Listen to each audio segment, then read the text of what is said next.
Advanced Dungeons and Dragons. 1979. Alignment rules. Dungeon Master's Guide.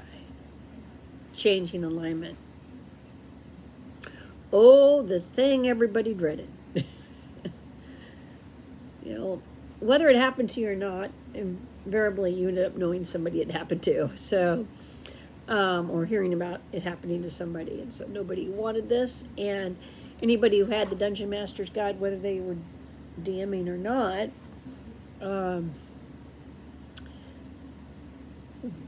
you became aware of this rule. So let's look at it. Changing alignment. Whether or not the character actively professes some deity, he or she will have an alignment and serve one or more deities of this general alignment indirectly and unbeknownst to the character. That's something for DMs to keep in mind. Changing an alignment is a serious matter, although some players would have their characters change alignment as often as they change socks. Not so. First, change of alignment for clerics can be very serious, as it might cause a change of deity.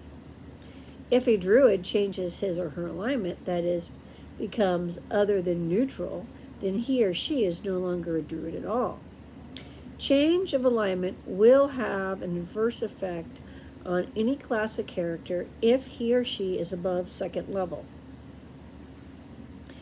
Immediately upon alignment change actually occurring, the character concerned will lose one level of experience, dropping experience points to take him or her to the very beginning of the next lower level. Losing the hit dice and or hit points and all abilities which occurred to him or her with the last level. If the alignment change is involuntary, such as that caused by a powerful magic or curse, etc., then the character can regain all the losses, level, hit dice, etc., upon returning to his or her former alignment as soon as possible, and after making atonement through a cleric of the same alignment, and sacrificing treasure, which has a value of no less than 10,000 gold pieces per level of experience of the character. Per level of the experience of the character. The sacrificial amount is variable, so use your best judgment as to the total and what and where it should go. Magic items to build up the NPC cleric, money out of the campaign, magic items out of the campaign, etc. Similarly, such atonement and sacrifice can be accomplished by a quest. Note that in all likelihood the character will desire to retain the new alignment, and it is incumbent upon you as a DM to ensure that the player acts accordingly. Some equally powerful means, divine intervention, remove curse, etc., must be used to restore the original alignment before atonement can begin. Characters who knowingly or unknowingly change alignment through forethought or actions permanently lose experience points and the level due to disfavor. So if this is not because something's happened to you, but because you chose to do things you probably shouldn't have, considering your character role, then you are going to not be able to get things back. They must also accept a severe disability in alignment language during a one-level transition period. You're learning a new language. Until a character has again achieved his or her former level of experience held prior to the change of alignment. He or she will not be able to converse in the former alignment's tongue, nor will anything but the rudest signaling be possible in the new alignment tongue. Although it is possible for a character to allow himself or herself to be blown by the winds as far as alignment is concerned, he or she will pay a penalty which will effectively damn the character to oblivion. Serious stuff. A glance at the alignment chart will show that radical alignment change is impossible without magical means. If one is chaotic good, it is impossible to change to neutral good or chaotic neutral only. It is possible to change to neutral good or chaotic neutral only, depending upon the desire and or actions. From the absolute neutral alignment, one can only move to some neutral-based alignments. This represents the fact that the character must divorce himself or herself from certain precepts and views and wholeheartedly embrace another set of values. And human nature is such that without radical personality alteration, such as caused by insanity or magic in the case of this game, such transition must be gradual. It is assumed that the character's initial alignment has been his or hers for a considerable period prior to the character's emergence as an adventurer.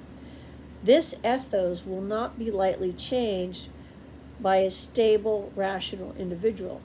It is recommended that you do not inform players of the penalty which will occur with alignment change, so that those who seek to use alignment as a means of furthering their own interests by conveniently swapping one for another when they deem the time is right will find that they have instead paid a stern price for fickleness. So, things must have happened. I'm just going to say that. Rules exist because somebody or some buddies kept doing something. So, they don't want you just swapping alignments because it's convenient to swap alignments. They want you to and that would abuse the game. That's ignoring the cosmic forces that the game is set up for, which is the law chaos dynamics, and then the good evil, which was introduced. It would be a gradual transition. It's very rare that somebody gets like bonked on the head and has a major, oh my God, I've been doing everything wrong my whole life, and then a major personality change, major worldview change. Usually it's a gradual process. He is correct about that. You have to, when it comes to beliefs, things that you hold to be true, the way you view the world, because that's what we're talking about here, the way you interact with the world, usually it's a gradual process. And there's transition periods, and there's relationships lost and new relationships being built. Reputations get affected, good and bad.